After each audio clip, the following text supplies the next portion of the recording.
Bien, Madame la Ministre, chère Nathalie, Mesdames les membres du Conseil économique et social et environnemental, Monsieur le Sénateur, Madame la Secrétaire Générale, Madame la Chef de service de l'Inspection Générale, Monsieur le Directeur Général des Ressources Humaines, Mesdames et Messieurs les Directeurs, Mesdames et Messieurs les Inspecteurs Généraux, Mesdames et Messieurs les Présidents d'ateliers, cher Daniel Pénac, cher Marcel Ruffo, cher Bénédicte Durand, Mesdames et Messieurs les membres du Conseil des sages de la laïcité et du Conseil scientifique de l'éducation nationale et du Conseil supérieur des programmes, Mesdames et Messieurs les journalistes, Mesdames et Messieurs. Ce Grenelle de l'éducation s'ouvre dans des circonstances très particulières. Au travers de l'assassinat d'un professeur d'histoire-géographie, c'est toute notre institution qui a été frappée au cœur, et même tout notre pays.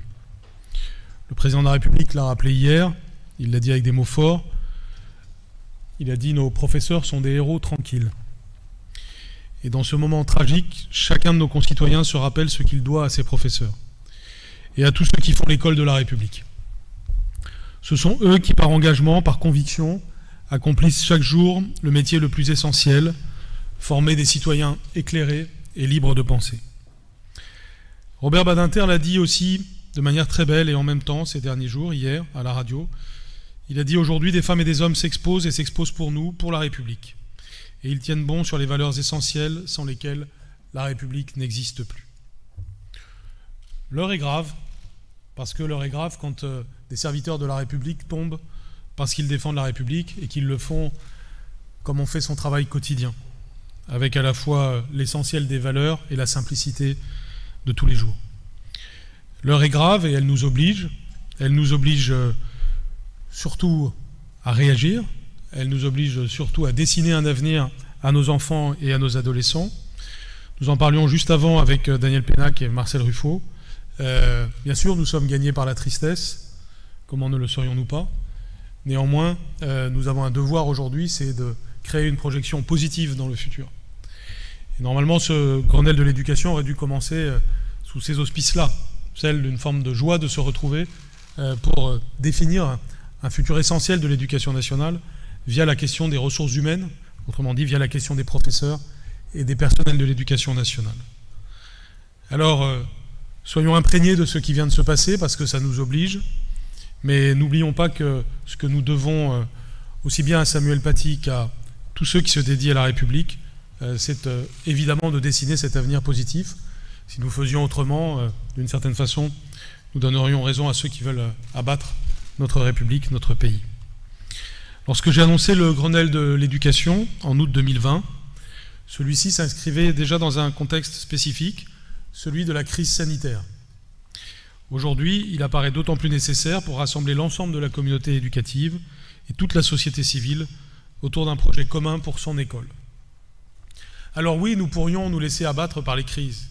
Cette crise sanitaire qui crée cette atmosphère cotonneuse parfois, cette crise sanitaire qui parfois nous inquiète, cette crise de sécurité au travers des attentats terroristes qui malheureusement ne sont pas nouveaux dans notre pays, mais qui prennent une dimension nouvelle avec cet assassinat. Et bien justement, c'est dans des moments comme cela que aussi bien un individu qu'un collectif montrent leur capacité de résilience, comme on dit désormais, mais plus encore, la capacité d'opposer des forces de vie aux forces de mort. Et donc c'est ce que nous allons faire, parce que ce ministère est le ministère de l'humain. C'est le ministère de l'humain et c'est le ministère de l'immatériel, c'est le ministère de la pensée, c'est le ministère de la joie, c'est le ministère de l'avenir, autrement dit de toutes ces choses qui sont immatérielles et comptent bien plus que ce qui est matériel. Bien sûr, je ne dis pas ça pour échapper aux conséquences matérielles du Grenelle de l'éducation, et il y en aura. Mais c'est pour dire que par définition, l'objet de ce que nous faisons à partir d'aujourd'hui, c'est de définir des fins, des finalités, du sens, et d'accorder des moyens à ces fins, et d'être capable d'avoir une vision complète des fins et des moyens. Parce que tout ne se résume pas à l'augmentation de la rémunération des professeurs, qui sera une des conséquences du Grenelle, mais il y a là tout l'enjeu du bien-être professionnel, tout l'enjeu de la personnalisation du parcours, ce terme que nous utilisons si souvent pour les élèves, mais qui vaut pour les adultes, puisque nous devons arriver à ce que chaque professeur, chaque personnel de l'éducation nationale se sente considéré dans sa spécificité, dans son parcours, dans ses mérites, dans sa volonté de progresser, dans sa volonté d'évoluer, dans sa volonté de se former, dans sa volonté de rester dans un endroit, dans sa volonté d'en partir, bref, dans sa volonté d'être lui-même ou d'être elle-même. Et donc, quand je dis ministère de l'humain, je pense aux plus d'1 million d'hommes et de femmes qui composent le ministère de l'Éducation nationale, de la jeunesse et des sports. Cela signifie qu'on ne doit jamais avoir une vision technique des métiers, mais d'abord une vision humaine, et que tous les enjeux techniques sont ensuite accordés à cette vision humaine. C'est pourquoi un système public de l'éducation qui fait réussir ses élèves passe par une attention absolue au personnel, à leur bien-être, au respect des élèves et des familles, au soutien de l'institution. Soyons fiers de cette maison que nous avons en commun. C'est le bijou de la République, c'est le trésor de la République. Soyons fiers comme nous avons pu l'être pendant la crise sanitaire et comme nous le sommes encore. Nous sommes un service public national de l'éducation. Et ce mot n'est pas vide de sens. C'est parce que nous sommes un service public national de l'éducation que pendant le confinement, on a pu joindre beaucoup plus de familles que ça n'a été le cas dans bien d'autres pays. C'est parce que nous sommes un service public national de l'éducation qu'il y a eu du volontarisme dans le confinement, dans le déconfinement, dans l'organisation de la rentrée scolaire, et que dès le début du mois de septembre, nous avons retrouvé pratiquement tous nos professeurs et tous nos élèves. Tous les pays ne peuvent pas en dire autant. Alors réjouissons-nous de ce que nous sommes et de ce que nous avons, et voyons comment nous pouvons l'améliorer. Nous allons l'améliorer au travers des 3 piliers du Grenelle. La question est donc d'abord, pour composer ces piliers, de remettre l'humain au centre, et ainsi de voir l'objet du Grenelle de l'éducation, en valorisant et accompagnant les équipes éducatives et en améliorant la qualité du service public de l'éducation. En améliorant la condition des personnels, nous améliorerons ipso facto le bien-être des élèves. Nous avons 3 mots-clés qui structurent les ateliers que nous allons présenter aujourd'hui et dont certains présidents et secrétaires généraux de ces ateliers sont présents. D'abord, le mot-clé de reconnaissance. Il s'agit de reconnaître les professeurs et, ce faisant, d'attirer, de valoriser aussi et de conserver les talents. C'est un enjeu d'ailleurs pour tous les pays du monde que de réussir à attirer les talents dans la fonction professorale, et la France est bien organisée pour cela. Mais il faut aujourd'hui une revalorisation financière. Depuis mon arrivée au ministère, je l'ai dit, j'ai identifié le sujet, nous avons pris un certain nombre de mesures en matière de pouvoir d'achat, mais la préparation de ce travail nous amène aujourd'hui à aller plus loin. D'ores et déjà, en 2021, c'est 400 millions d'euros qui sont inscrits dans la loi, correspondant à 500 millions d'euros en année pleine, pour améliorer les salaires, en ayant une attention particulière pour les débuts de carrière, sujet que nous discutons avec les organisations syndicales pour l'année 2021. Mais cette année 2021 va donner le signal d'une vision pluriannuelle pour les années suivantes. Et pour cela, nous aurons non seulement une revalorisation financière durable, où chaque revalorisation financière de chaque année s'ajoute à celle des années précédentes, d'une manière donc cumulative, mais aussi une meilleure prise en compte des spécificités des conditions de travail. Et aussi une meilleure reconnaissance du statut, d'un statut de professeur dans la société et plus particulièrement de la figure du professeur. Nous avons également à avoir un meilleur accompagnement personnalisé de chaque personnel. Et cette capacité d'écoute doit rétroagir sur le climat scolaire. Par une meilleure réaction de l'institution face aux difficultés, une meilleure relation avec les familles, une plus grande capacité à impliquer les professeurs dans les enjeux collectifs. La reconnaissance de nos personnels passe par un travail sur les fonctions d'encadrement aussi, notamment en termes d'accès à ces responsabilités, de conditions de travail, de développement professionnel et le rôle d'animation des équipes. Le deuxième mot-clé, après celui de reconnaissance, c'est celui de coopération. Nous devons renforcer la collégialité et l'esprit d'équipe. Nous valorisons encore trop souvent la performance individuelle dans notre société, a fortiori celle de nos élèves. Et l'enjeu, bien sûr, ça a de l'importance, mais ça doit être complété par une vision collective. Notre système est trop individualiste, trop cloisonné, il isole trop. L'une des clés, c'est la capacité à travailler en équipe. Cet enjeu que nous avons pour nos élèves sur le plan pédagogique et éducatif, cet enjeu que nous avons pour notre nation, qui doit être toujours plus soudée, plus remplie de cohésion, eh bien nous l'avons à l'échelle de l'éducation nationale pour qu'aucun acteur de l'éducation nationale ne se sente seul dans l'exercice de son métier et que nous créions toujours plus d'intelligence collective en profitant des atouts des uns et des autres. Il s'agit de créer des collectifs de travail que nous devons rendre visibles, de les développer, de mieux les valoriser. Ils sont source d'épanouissement professionnel et personnel pour les professeurs. Ils peuvent être aussi un moteur dans la montée en compétences des établissements. Poser la question de la coopération, c'est aussi poser la question de la formation de nos professeurs et de nos personnels, pour inscrire cet esprit d'équipe au cœur des pratiques. Lorsque nous développons par exemple en ce moment même le plan français et le plan mathématique à l'école primaire, dans le cadre de la consolidation des savoirs fondamentaux, c'est une formation continue qui est conçue en équipe. C'est une formation continue où le rôle des pairs est essentiel. Développer l'esprit d'équipe au sein de l'éducation nationale, c'est aussi instituer une nouvelle gouvernance des écoles et des établissements. La réussite d'un projet éducatif, quel qu'il soit, passe par le respect de l'institution, le partage d'une vision commune et notre capacité à faire converger les compétences individuelles et collectives. J'arrive sur ce sujet de l'esprit d'équipe sans idées reçues sur les enjeux de gouvernance, plus exactement sur les résultats que nous pourrons avoir. C'est tout le sens d'un Grenelle comme celui-là.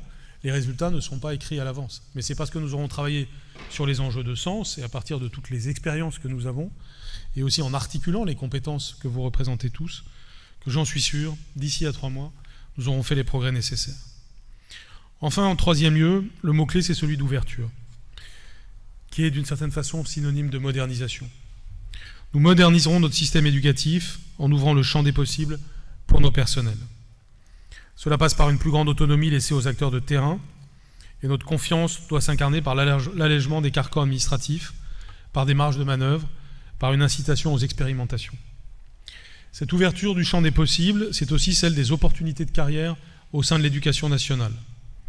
C'est poser la question aussi de la mobilité de nos personnels au sein du secteur public, entre le secteur public et le secteur privé, sur le plan international, et donc dans tous les domaines. L'éducation nationale a besoin de talents diversifiés, d'horizons diversifiés, sociologiquement, territorialement, qui viennent donc de ces horizons différents qui représentent aussi des compétences multiples, apportant toutes et tous beaucoup à notre école. Notre ministère a besoin de cette diversité parce qu'elle est source de richesse. Notre école doit aussi s'ouvrir et se moderniser sur le plan numérique. Nous devons tirer profit des innovations issues de la période de confinement et aussi de façon plus générale au titre des évolutions récentes apportées par les technologies numériques. Nous devons apprendre à mieux réguler cette utilisation du numérique, que ce soit à l'intérieur de l'école ou dans la relation aux familles. Nous devons à la fois protéger nos élèves et leur donner une ambition dans ces matières. Au-delà du numérique éducatif, il est clair que nous avons du retard sur le numérique de gestion et de gestion des ressources humaines. L'intelligence artificielle, par exemple, peut être très utile pour nous aider au quotidien à personnaliser le parcours des professeurs. Et cela dans le respect absolu de la protection des données et des personnels. Des outils numériques performants doivent pouvoir nous libérer du temps pour ce travail de personnalisation au service des professeurs, au service de l'ensemble des personnels de l'éducation nationale. Enfin, au regard des circonstances actuelles, j'ai souhaité la création d'un 10e groupe qui correspond à un nouvel axe de travail qui était transversal et qui est la protection et les valeurs de la République.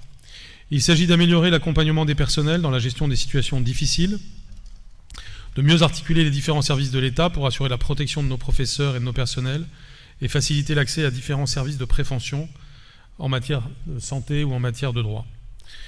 Il y a donc, vous le voyez, avec ces 10 ateliers, de véritables perspectives qui sont dressées et l'organisation aboutit donc à ce que je vais présenter maintenant en essayant d'être le plus synthétique possible. Le Grenelle de l'éducation se nourrira de toutes les expertises, tous les regards, toutes les contributions des parties prenantes de l'école et de notre pays. Nous ne partons pas de zéro, puisqu'il y a eu auparavant l'agenda social du ministère de l'Éducation, avec 15 groupes de travail qui ont été constitués depuis de nombreux mois, avec les organisations syndicales. Et ces groupes de travail, nous en retrouvons les thématiques et les résultats intermédiaires ou définitifs à l'intérieur de chaque atelier. Nous aurons donc, en vertu de ce que j'ai exposé précédemment, 3 blocs de contribution qui vont se nourrir mutuellement.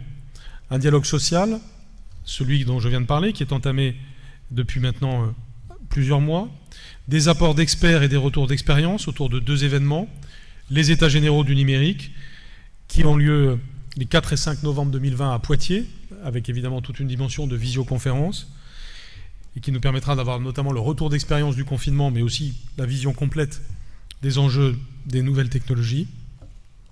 Et puis le colloque international du professeur au XXIe siècle. Ce colloque, vous vous en souvenez, nous l'avions programmé pour le mois de mars, nous avions dû le reporter du fait du confinement. Eh bien, il aura lieu au Collège de France le 1er décembre 2020. Enfin, il y aura une concertation large de la société, montrant qu'elle fait corps avec ses professeurs, c'est plus que jamais nécessaire, au travers des 10 ateliers, associant donc les différentes parties prenantes de l'éducation, les syndicats, les professeurs, les cadres, les familles, les élèves, les personnels, les élus, les collectivités, le monde associatif et économique. Et c'est un magnifique symbole que de se retrouver aujourd'hui au Conseil économique, social et environnemental, qu'à nouveau je remercie pour son accueil et qui contribue tant par ses travaux à nourrir la réflexion du ministère. Il y aura, pour terminer, un incubateur du Grenelle. Les 10 ateliers seront dans cet incubateur parce que nous voulons que ce soit un espace d'échange et de construction concrète. Cela se tiendra dans le lab que nous avons créé il y a maintenant 3 ans, le lab que l'on appelle le 110 bis, au cœur même du ministère de l'Éducation nationale. Ce lieu qui est un lieu d'échange, un lieu de technologie aussi, et qui permettra que ce Grenelle soit une véritable ruche au quotidien pendant les 3 mois. Les ateliers seront animés par un président issu de la société civile, typiquement les 3 que nous avons devant nous aujourd'hui, Bénédicte Durand, Daniel Pénac, Marcel Ruffo, et d'autres que vous avez dans le dossier. Ces ateliers donc seront animés par un président ou une présidente, mais aussi un ou une secrétaire générale, qui sont des inspecteurs généraux, des inspectrices générales, qui apporteront évidemment tout leur appui aux différents présidents. Ces groupes sont structurés autour des piliers que j'ai annoncés: revalorisation, coopération, ouverture. S'agissant de l'axe reconnaissance, le premier atelier est axé sur la revalorisation. Il s'agit de mieux saisir les enjeux liés à la rémunération des personnels de l'éducation nationale et les évolutions possibles. Immédiatement se pose le défi du deuxième atelier qui porte sur le développement de l'écoute et de la gestion en proximité des ressources humaines. Cette gestion des ressources humaines de proximité est clé et nous avons la chance et l'honneur d'être accompagnés par Daniel Pénac, avec la force de l'écrivain qu'il est, qui avant d'écrire, de savoir écouter et recueillir les mots des autres, a été un professeur, ou a été en même temps un professeur, et prix Renaudot pour Chagrin d'école. Daniel Pénac, que tout le monde connaît évidemment pour son œuvre qui souvent a quelque chose à voir avec l'école, nous est apparu comme l'auteur le plus évident pour présider cet atelier, lui qui a tant raconté l'école dans les livres. Merci du fond du cœur d'avoir accepté cette responsabilité. Le troisième atelier porte sur l'encadrement. Nous avons choisi de nous entourer d'un de nos grands directeurs de centres de formation dans le domaine sportif, encore une vertu du rapprochement de l'éducation nationale, de la jeunesse et des sports, ancien joueur en équipe de France de rugby et donc encadrant sportif, Pascal Papé. Le quatrième atelier, correspondant donc au deuxième axe, s'intitule les collectifs pédagogiques. Cela correspond aux enjeux que j'ai mentionnés tout à l'heure sur l'esprit d'équipe.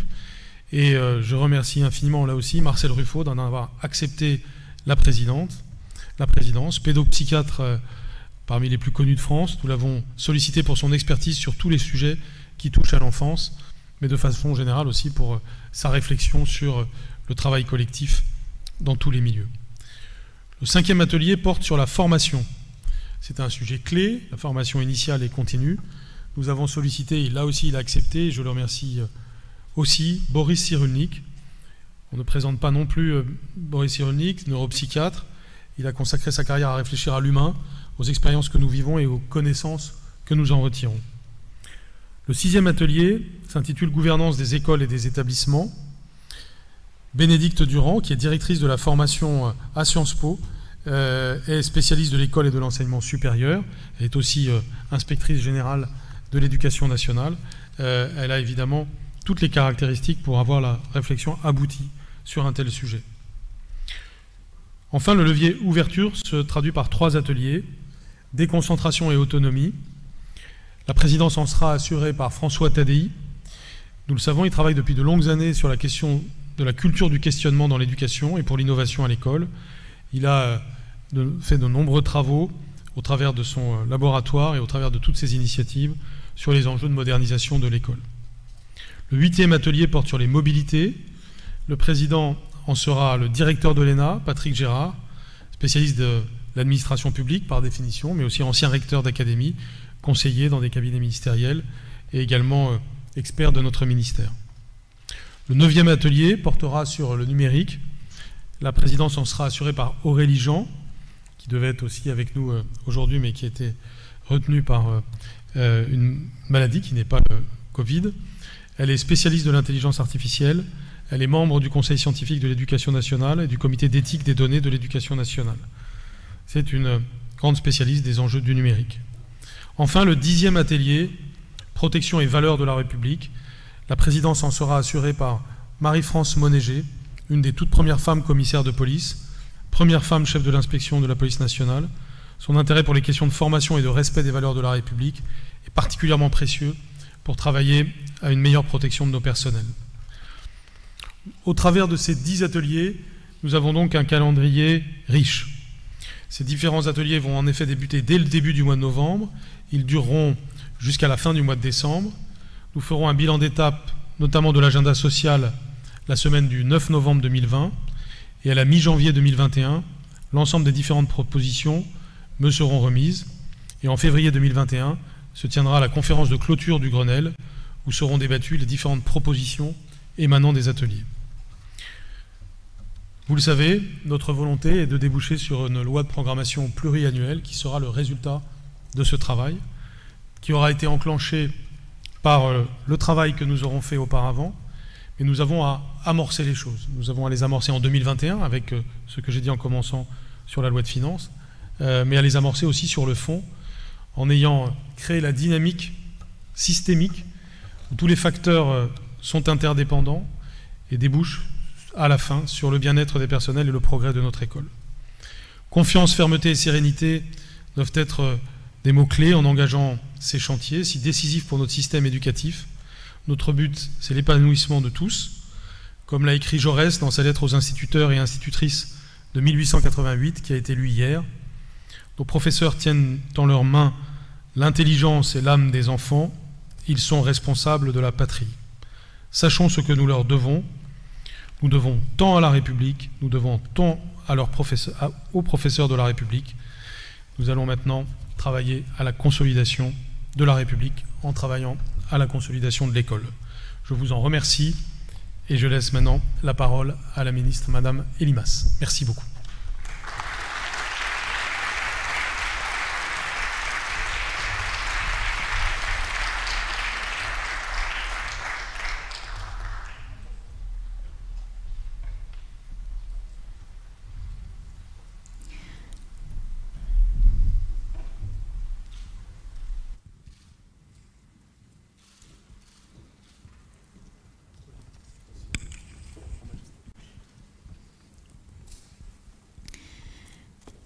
Monsieur le ministre, cher Jean-Michel, Mesdames et Messieurs les membres du CESE, Monsieur le sénateur, Madame la secrétaire générale, Madame la chef de service de l'inspection générale, Monsieur le directeur général des ressources humaines, Mesdames et Messieurs les directeurs, Mesdames et Messieurs les inspecteurs généraux, Mesdames et Messieurs les présidents d'ateliers, cher Daniel Pénac, cher Marcel Ruffo, cher Bénédicte Durand, Mesdames et Messieurs les membres du Conseil des sages et du Conseil scientifique, de l'Éducation nationale et du Conseil supérieur des programmes, Mesdames et Messieurs les journalistes, Mesdames et Messieurs, pardonnez-moi, je vous tourne un peu le dos.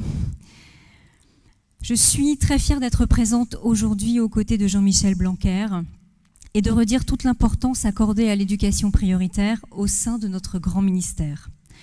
En effet, la création du secrétariat d'État dédié à l'éducation prioritaire est une première sous la Ve République et elle symbolise l'action déterminée du gouvernement en direction des élèves fragiles dans les territoires les plus éloignés de l'école. Je veux souligner ici mon engagement plein et entier pour œuvrer en faveur de l'égalité des chances. Les enjeux sont immenses, et je prends toute la mesure pour poursuivre et amplifier la dynamique mise en œuvre depuis le début du quinquennat, avec pour boussole la réussite et l'épanouissement de tous nos élèves. Je pense notamment au dédoublement des classes de CP et de CE1 et prochainement de grandes sections de maternelle, ou encore à l'obligation d'instruction dès l'âge de 3 ans qui bénéficie principalement aux élèves de l'éducation prioritaire. Beaucoup a déjà été fait et j'en ai pleinement conscience. Nous avons 2 objectifs très clairs, la lutte contre les inégalités sociales et scolaires et l'élévation du niveau général des élèves, en particulier l'acquisition des savoirs fondamentaux que sont lire, écrire, compter et bien sûr respecter autrui, dont l'importance apparaît plus fondamentale encore dans le contexte. Je connais bien les spécificités des réseaux d'éducation prioritaire pour avoir eu la chance dans ma vie d'enseigner. Et je sais la nécessité d'une action déterminée de l'État auprès de ses élèves. La crise sanitaire sans précédent qui touche l'ensemble des Français depuis maintenant plusieurs mois a eu un impact encore plus fort sur les élèves les plus fragiles et sur leurs familles. On connaît l'impact social, sanitaire, mais également numérique de la crise. Je sais également l'attention toute particulière que nous devons porter aux équipes éducatives qui œuvrent sur les territoires d'éducation prioritaire. Notre ligne de conduite est d'agir avec exigence, d'accompagner et de protéger celles et ceux qui ont fait ou qui feront le choix d'enseigner afin qu'ils puissent réaliser leur mission en toute sérénité, sans jamais renoncer, ni s'auto-censurer. Le contexte nous a d'ailleurs douloureusement rappelé cette nécessité. Si des mesures spécifiques sont déjà prévues pour ces personnels, qu'il s'agisse de l'indemnitaire ou encore de la valorisation de leur carrière, il faut que nous soyons ambitieux pour renforcer l'attractivité des établissements situés en éducation prioritaire, y attirer des talents et les conserver, car c'est dans ces lieux aussi que se joue l'avenir de la France. Et c'est aussi plus globalement marquer la reconnaissance et la protection de l'État envers les professeurs et tous les personnels qui exercent en réseau d'éducation prioritaire. Leurs missions sont d'autant plus nobles qu'ils œuvrent au quotidien avec engagement et détermination pour la réussite des élèves, c'est-à-dire la transmission des savoirs, l'inclusion dans une société pour un exercice éclairé de la citoyenneté, pour que chacun puisse remplir ses devoirs et exercer ses libertés. En effet, c'est la communauté éducative qui veille à ne laisser aucun enfant, aucun jeune sur le bord du chemin. Si la réflexion et les décisions qui seront prises durant le Grenelle de l'éducation s'adressent à chacun des personnels de notre grande maison, il s'agira aussi de penser l'enjeu majeur que représente le collectif dans la pratique professionnelle de l'enseignement. Il nous appartient de traiter les besoins identifiés par les professeurs et toutes les professions de l'éducation nationale, que ce soit en termes de reconnaissance, mais aussi en termes d'enjeux sociétaux auxquels l'école doit répondre. Notre méthode est simple, écouter, dialoguer et imaginer des solutions nouvelles pour faire évoluer notre système éducatif. Aux 3 leviers qui sont les nôtres, la reconnaissance, la coopération et l'ouverture, s'ajoute la protection des personnels et des élèves et les valeurs de la République. Ils fonderont, je le sais, les échanges et nos débats. Notre objectif est très clair, ouvrir les champs des possibles pour améliorer le bien-être des personnels et des professeurs, des personnels et des élèves, qui sont intrinsèquement liés. Je connais l'engagement et le dévouement des équipes pédagogiques de l'éducation prioritaire et je sais l'importance que revêtent tous ces sujets. Les discussions qui s'ouvrent sont donc porteuses d'espoir et surtout promettent d'être riches. Je vous remercie.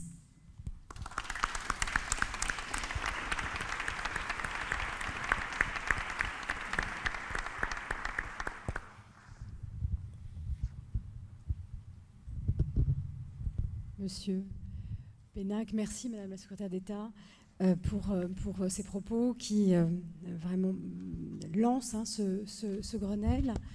Et nous avons aussi à remercier les présidents de ces ateliers de faire corps justement autour de nos professeurs et de nos personnels et de la parole à certains d'entre eux qui sont présents aujourd'hui. Monsieur Pénac qui est venu expressément nous rejoindre. Merci. Monsieur le ministre, mesdames, messieurs, lorsque vous m'avez proposé de de venir parmi vous. J'étais à Marseille, c'est une conversation téléphonique. Mon premier réflexe a bien entendu été de refuser, au nom de mon incompétence. Et puis, une raison locale m'a fait accepter. Il existe à Marseille un des quartiers les plus pauvres de France, si ce n'est le plus pauvre de France, qui est la Belle de Mai. Or, s'est installé au cœur de cette Belle de Mai, quartier très abandonné, la friche de la Belle de Mai. Qu'est-ce que la friche de la Belle de Mai? C'est une sorte de très grande entité culturelle où se font du théâtre, de la danse, de la littérature, du cinéma, etc., etc., et qui est installé au cœur même de ce quartier et qui rêve depuis 5 ans de créer une école à l'intérieur même de la friche de Mai. En d'autres termes, de rassembler culture et éducation, ce qui n'est pas si courant dans notre pays, et de rassembler culture et éducation au cœur d'un quartier qui a vitalement besoin et de l'une et de l'autre. Alors pourquoi est-ce que je m'intéresse tant à cette friche de la Belle de Mai et à son projet d'école? C'est une école primaire, une école d'État, une école laïque, une école du ministère de l'Éducation nationale, parce qu'il me semble, à bien connaître ces gens et à bien avoir étudié leur projet, que ce projet est exportable, qu'il peut s'installer dans d'autres quartiers, dans d'autres villes, et de façon très nombreuse. Et c'est la raison pour laquelle je vous ai dit oui, parce que j'avais en face de moi un projet qui paraissait exceptionnel et qui en même temps était exportable. Or, il en va de même pour un grand nombre d'enseignants. J'ai beaucoup observé dans ma vie que quand un professeur réussissait dans sa classe, réussissait particulièrement dans sa classe où l'établissement semblait échouer en général, il était catalogué comme un garçon ou une fille de talent. Oui, c'est pas pareil, il a du talent. Ce qui fait que paradoxalement, sa réussite le ghettoisait. Je vais même plutôt envisager un peu comme casse-pied. Bon. En réalité, la plupart de ces professeurs qui réussissent de façon spectaculaire dans des classes où d'autres réussissent moins, sont très souvent des gens qui ont mis en place une pédagogie particulière, personnelle, rationnellement pensée et parfaitement exportable à d'autres professeurs sur l'ensemble de l'Hexagone. Et la deuxième raison pour laquelle donc je vous ai dit oui, c'est, après tout, si je pouvais lancer l'idée, mais peut-être elle existe-t-elle déjà, puisque je vous ai parlé de mon incompétence, c'est que je suis évidemment un tas de choses dont je ne suis pas au courant. Mais ce que j'aimerais voir exister, si ça n'existe pas, c'est à l'intérieur du ministère de l'Éducation nationale, une cellule de recherche extrêmement sérieuse et extrêmement active de l'ensemble de ces talents qu'on prétend particuliers, mais dont les modes de fonctionnement sont en réalité exportables à un grand nombre de leurs collègues. Voilà la raison pour laquelle je vous ai dit oui. Je vous remercie.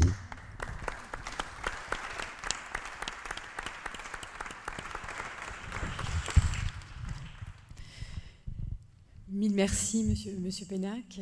Eh bien, je vous propose, sans transition, et ensuite, je donnerai la parole à monsieur Ruffo, de donner la parole à Bénédicte Durand, qui pilote notamment l'atelier autour des questions de gouvernance. Merci beaucoup, Madame la Ministre, Monsieur le Ministre. Merci de la confiance que vous me faites pour animer la discussion autour de la question de la gouvernance. Alors, aujourd'hui, particulièrement, je pense à, non sans émotion, aux jeunes professeurs que j'étais il y a 25 ans, dans un collège sortant à peine de sa Sorbonne, et dans un collège de Seine-Saint-Denis, à Aulnay-sous-Bois.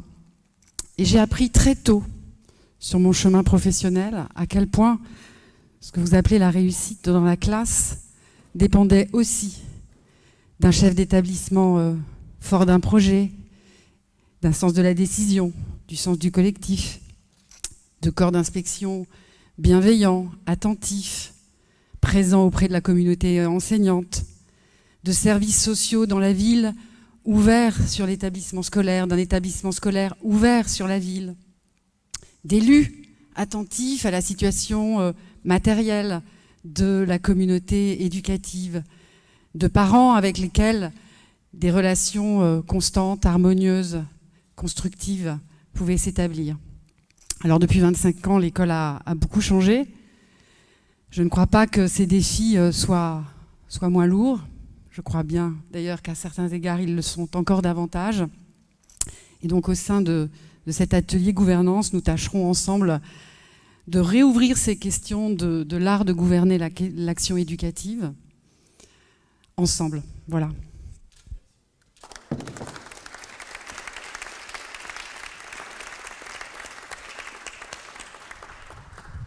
Docteur Marcel Ruffo.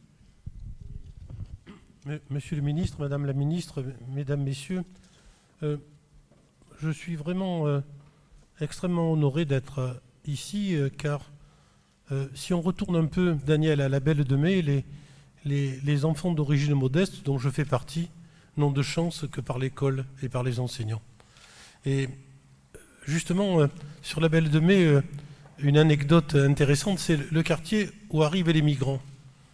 Il a été peuplé par Montand, par exemple, Yves Montand, Monti, par les Italiens, évidemment, qui étaient une population migrante. Ce sont mes grands-parents majoritaires, comme jamais aucune émigration n'a été visible à Marseille. Maintenant, c'est vraiment la capitale des Comores. Il y a plus de Comoriens à la Belle de Mai qu'aux Comores elles-mêmes. Et donc, la friche de la Belle de Mai est aussi symbolique de l'argot marseillais, puisque quand un Marseillais dit, pour dire que, comme tu étais loin, tu étais à Marseille, et quand le ministre t'a appelé, on dit « je suis à Dace ». Dace, c'était Dace, un Italien qui avait déménagé pour aller à Andoum, et ses copains auxquels il manquait allaient de la Belle de Mai à Andoum, et donc allaient à Dace. Et voilà l'expression marseillaise typique. Mais je reviens au Grenelle de l'enseignement, auquel je suis vraiment extrêmement fier de participer. Pourquoi? Parce que lors du beau discours du président de la République hier soir à la Sorbonne, en dehors de l'émotion de ce meurtre barbare qui a coûté la vie à ce remarquable enseignant, on a tous circulé dans nos têtes avec les enseignants qui nous ont accompagnés. C'est-à-dire, on revoyait les enseignants de notre vie, quoi. Si par exemple, je vous pose la question d'imaginer tous vos enseignants du primaire, immédiatement, toutes les figures des enseignantes majoritaires, et peut-être par chance un enseignant, apparaissent dans vos esprits. On n'oublie jamais les gens qui nous permettent l'ouverture au monde, la connaissance et le savoir, et le voyage intellectuel que représente l'éducation nationale et l'enseignement. Alors, comment les aider, renvoyer à ces enseignants qui nous aident tant le bonheur qu'ils nous ont provoqué? Est-ce que la gloire de mon père, de Marcel Pagnol, est encore possible? Est-ce que, un peu plus loin, au Bagne, pas à la Belle de Mai, à côté, et donc, est-ce que ces enseignants sont capables de recevoir le cadeau, le contre-don que l'on doit leur apporter de ceux qui nous ont apporté? Lors de la cérémonie à la Sorbonne, évidemment, a été cité le texte d'Albert Camus lors de son prix Nobel. Et vraiment, la réponse de M. Germain est en ce point tout à fait admirable, quoi.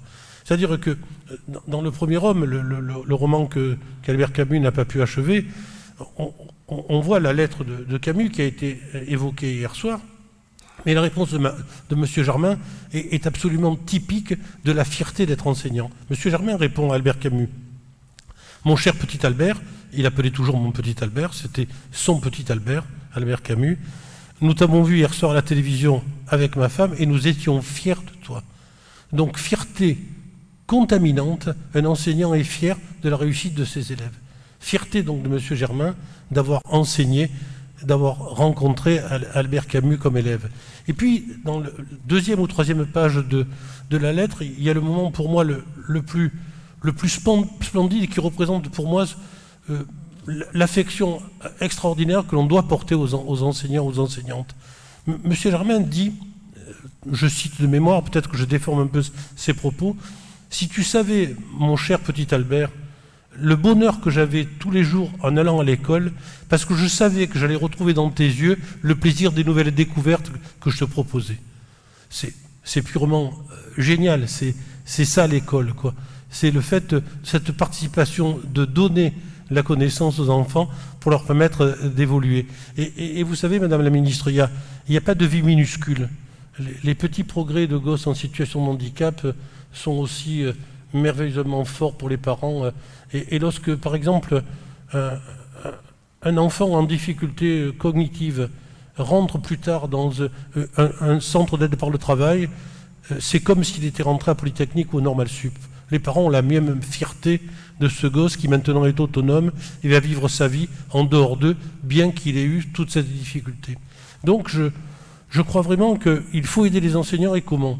Je crois que, par exemple, pour mon corps professionnel, les praticiens et les professeurs d'université, on doit à l'éducation nationale au moins aller 5 exposés par an au sein des écoles, des collèges, des écoles primaires, les profs payés par l'éducation nationale, les profs de médecine, allez, 5 plus pour ceux qui ont de la volonté, de comme ça communiquer et par exemple favoriser les politiques d'inclusion. Une généticienne va parler de génétique, avec les maladies génétiques. Comme ça, les enseignants apprendront.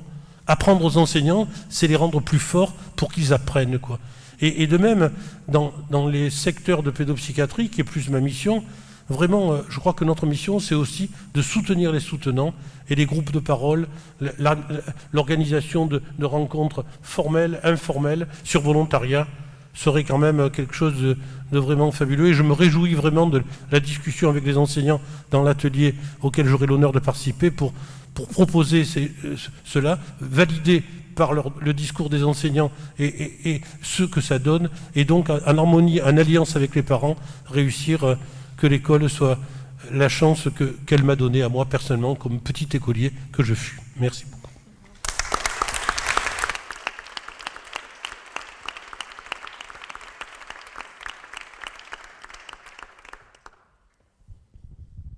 Un grand merci. On va laisser le temps justement des questions des journalistes.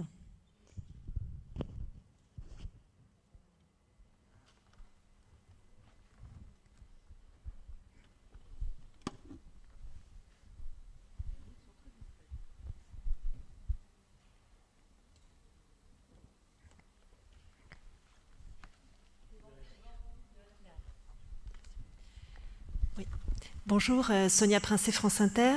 Qu'est-ce qu'il pourrait y avoir dans cette 10e atelier concernant protection et valeurs de la République?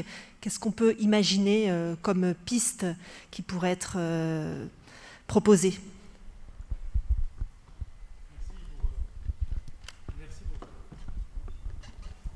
Merci pour cette question qui est évidemment importante. Et comme pour chaque atelier, bien entendu, les choses ne sont pas prédéterminées, mais vous avez utilisé le mot piste, donc ça permet quand même d'avancer quelques idées, mais qui à ce stade finalement n'engage que moi. La question de la protection a de multiples dimensions. Il y a une dimension interne à l'éducation nationale, puis il y a une dimension externe.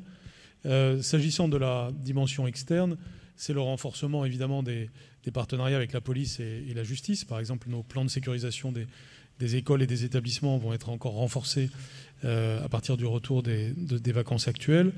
Nous avons aussi la possibilité de renforcer des appuis des collectivités locales pour améliorer cette sécurisation. Ça fait partie de sujets pour lesquels on ne part pas de zéro et sur lesquels on a déjà un savoir-faire, mais ce sera l'occasion d'en discuter.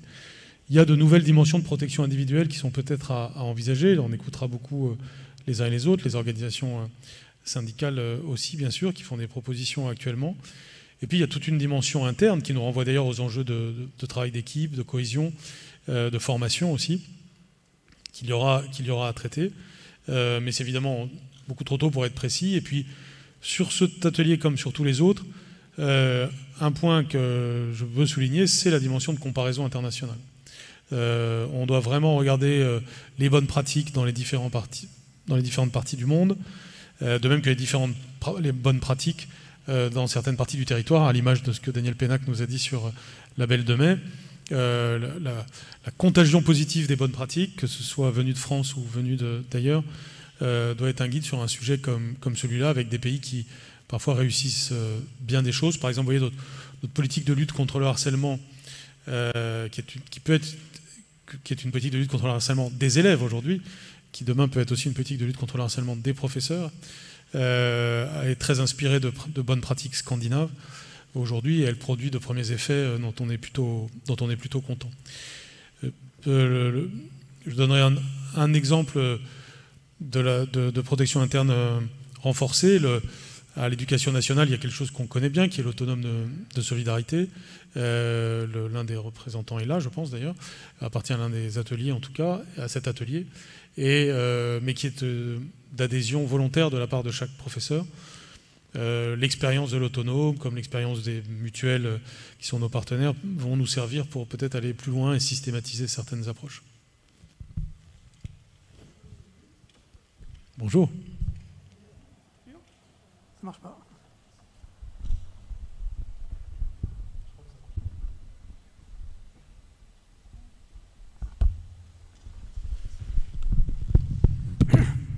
Rebonjour, Monsieur le ministre, Hakim Kasmi, France Culture. Petite question, vous le disiez tout à l'heure, il n'y a pas que les salaires dans le Grenelle, il y a aussi le bien-être et la valorisation des enseignants. Comment cela va-t-il se traduire concrètement? Ça veut dire de meilleures formations, par exemple. Voilà, pouvez-vous nous donner un peu des exemples concrets?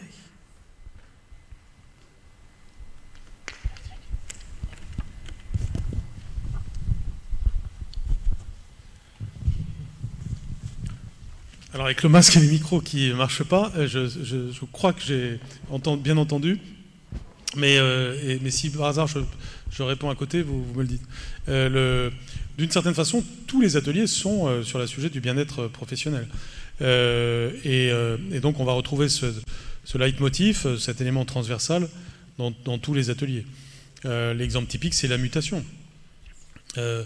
Combien on a de professeurs aujourd'hui qui ne sont pas satisfaits de leur situation parce qu'ils cherchent à partir et qu'ils n'y arrivent pas. C'est un problème.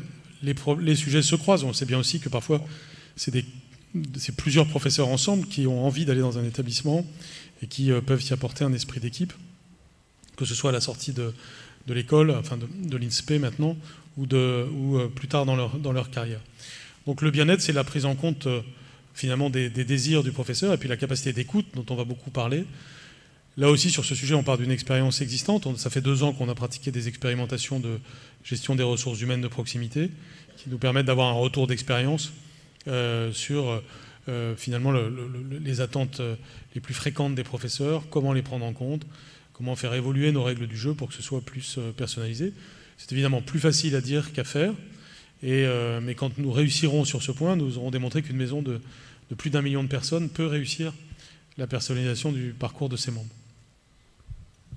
Bonjour, Virginie Riva, Europe 1. Je vais poser la question sur la revalorisation, parce que c'est la question attendue aussi. Vous avez parlé de financement, d'une revalorisation financière durable.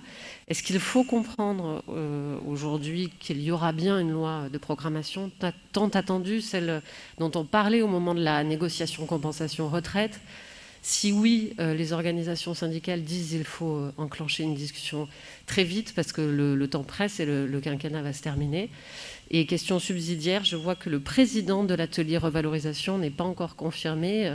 Est-ce un mauvais signe ou pas?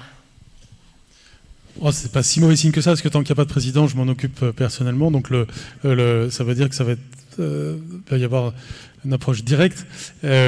Simplement sur le cœur de votre question, c'est-à-dire l'ampleur et l'étalement de la revalorisation. La première chose à dire, c'est qu'un signal extrêmement concret est donné avec le projet de loi de finances 2021. Je l'ai présenté hier en commission éducation de l'Assemblée nationale. Il représente une augmentation je crois, inédite, ou en tout cas très rare, si on regarde en euros ce qu'il y a pu y avoir comme augmentation annuelle tout au long des 20 dernières années. On n'est pas loin de 2 milliards et on dépasse largement les 2 milliards d'augmentation si on prend en compte la jeunesse et les sports. C'est évidemment très important. À l'intérieur de ça, il y a les 400 millions d'euros de l'an prochain, équivalent à 500 millions d'euros d'année pleine, mais qui s'ajoutent aux augmentations plus systémiques. Le fameux glissement, enfin je ne veux pas être trop technique aujourd'hui, mais le fameux glissement vieillesse technicité et aussi des primes qui étaient programmées, par exemple la nouvelle prime REP+, qui est à noter au passage que pour les quelques 50 000 personnes qui travaillent en REP+, nous avons déjà augmenté beaucoup le pouvoir d'achat au cours du quinquennat, puisqu'on va arriver à 3 000 € annuels avec cette dernière tranche. Donc, alors même que nous partions avec un projet de loi de finances où l'augmentation était inférieure à 1 milliard d'euros, nous arrivons avec une augmentation qui va être de l'ordre de 2 milliards d'euros. C'est pour dire que l'ambition politique est forte, que le président de la République et le Premier ministre ont été volontaristes, ont bien voulu écouter mon approche, qui fait que nous avons de toute façon une dimension de rattrapage quand on se compare à d'autres pays de l'OCDE, mais aussi une dimension de modernisation au travers de cette ambition. Et là, on se donne vraiment les moyens, je dirais, d'intelligence collective au travers du Grenelle pour définir cette augmentation pluriannuelle avec, je dirais, de l'optimisme à la clé, puisqu'à partir du moment où on réussit à être déjà concret pour 2021, avec une définition de la répartition qui se fait avec les organisations syndicales en ce moment même, on a mis sur la table les différents scénarios possibles d'utilisation des augmentations, avec, vous l'avez sans doute vu, d'abord en priorité aux professeurs les plus jeunes, puisque c'est là que le rattrapage le plus important est à faire, qui pourrait se traduire par des augmentations du type 100 € mensuels autour de cette somme-là, en tout cas, pour les plus jeunes, donc l'équivalent de 1 200 € sur une année pour la première année 2021. Et les choses continueraient les années suivantes. Donc on est dans quelque chose qui commence à être significatif. Après, on a des arbitrages à faire ensemble avec les organisations syndicales pour voir si on prend une tranche étroite ou large des générations les plus jeunes pour la première année. Mais forcément, ce qui vient derrière, c'est des augmentations qui continueront pour les plus jeunes et puis qui se poursuivront plus loin dans les âges de façon à rectifier finalement notre courbe de rémunération. Et il y a aussi d'autres enjeux, par exemple l'informatique. On a proposé une éventuelle prime d'équipement informatique qui pourrait être de l'ordre de 150 € pour tous, en tenant compte en gros qu'on amortit un équipement informatique sur 4 ou 5 ans, mais ça va de pair avec des approches plus qualitatives. Lorsqu'on parle de ça, on doit parler aussi du service informatique, des logiciels qui sont donnés aux professeurs. Donc d'emblée, dès qu'on part sur les sujets matériels, on débouche aussi sur toute une série de sujets beaucoup plus subtils, beaucoup plus approfondis que la seule question des moyens. Alors quand on dit ça, souvent on se dit s'il dit ça, c'est parce qu'il veut éviter la question des moyens, mais pas du tout. Là, les moyens sont sur la table, ils sont importants, la perspective est dressée, mais les moyens doivent être articulés à des fins et à des approches qualitatives, comme par exemple sur le numérique. Et là, on a donc des choix collectifs à faire. Mais encore une fois, le fait qu'on ait déjà programmé cette année 2021 très ambitieuse montre bien que quelque chose d'important est amorcé, que notre objectif est d'avoir défini ça, la suite, en 2021 au travers d'une loi de programmation. Bonjour Monsieur le Ministre, Éléonore Paillereau pour LCI TF1. Vous l'avez dit en ouverture de votre discours, ce Grenelle d'éducation s'inscrit dans des circonstances extrêmement particulières, extrêmement lourdes avec l'attentat de Conflans-Sainte-Honorine. Comment allez-vous accompagner davantage le corps enseignant pour cette rentrée, le 2 novembre, dans cette journée très particulière, pour expliquer aux enfants, aux collégiens, aux lycéens ce qu'il s'est passé, une éventuelle minute de silence? Comment allez-vous les accompagner alors que leurs demandes sont immenses en ce moment? Bien, je vais vous répondre, mais d'ailleurs mes voisins ont le droit de s'exprimer aussi s'ils le souhaitent sur tel ou tel point. Même si votre question n'est pas à proprement parler sur le Grenelle, là aussi, la réponse que nous allons apporter va être collective. J'ai souligné à plusieurs reprises à quel point l'atmosphère avec les organisations syndicales samedi matin, quand nous les avons reçues avec le Premier ministre et puis ensuite les organisations représentatives des familles et des parents d'élèves, a été de convergence républicaine. Ça a été une unanimité pour dire que nous devions faire face, debout, avec des principes forts, fermes, Ce qui m'a été demandé par les uns et les autres, c'est un cadrage clair, net, précis, puissant pour le 2 novembre et pour les jours qui suivront. Je ne me déroberai pas face à cette demande parce que personne ne doit être laissé seul de nouveau et personne ne doit être laissé dans le flou. Mais ce cadrage clair, net et puissant, il va être élaboré en écoutant les uns les autres. C'est pour cette raison que j'ai demandé au Conseil des sages de la laïcité de siéger en permanence actuellement pour recevoir toutes les parties prenantes qui le souhaitent, recueillir les idées, les propositions et créer un cadre clair et si possible partagé par tous de ce qui se passera le 2 et les jours suivants. Il y aura évidemment une minute de silence, mais ce ne sera pas la seule chose. Nous encadrerons les choses. Il y aura des moments éducatifs, il y aura des moments aussi de discussion entre les équipes de professeurs. Il y aura des documents autour de cela. Il y aura aussi un appui aux professeurs. Les professeurs, le 2 novembre et les jours suivants, ne seront pas seuls.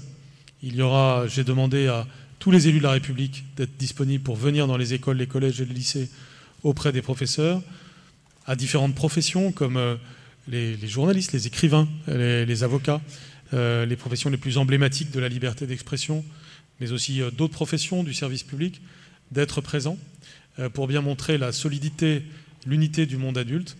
Nous en avons besoin parce que nous savons bien que dans certains territoires, j'en ai des témoignages, il n'y a pas d'évidence toujours des principes de la République et nous avons à rappeler ces évidences et à montrer que la République est justement le cadre favorable pour l'ensemble de nos élèves. Ce qu'a dit parfaitement Marcel Ruffo à l'instant quand il a dit que pour une partie de nos élèves, c'est la chance de la vie et pour tous nos élèves, c'est la chance de la vie.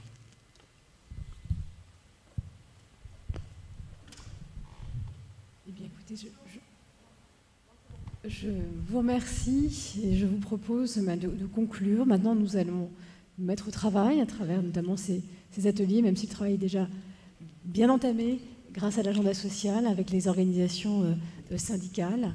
Et nous aurons un point d'étape, un bilan d'étape en novembre. Merci.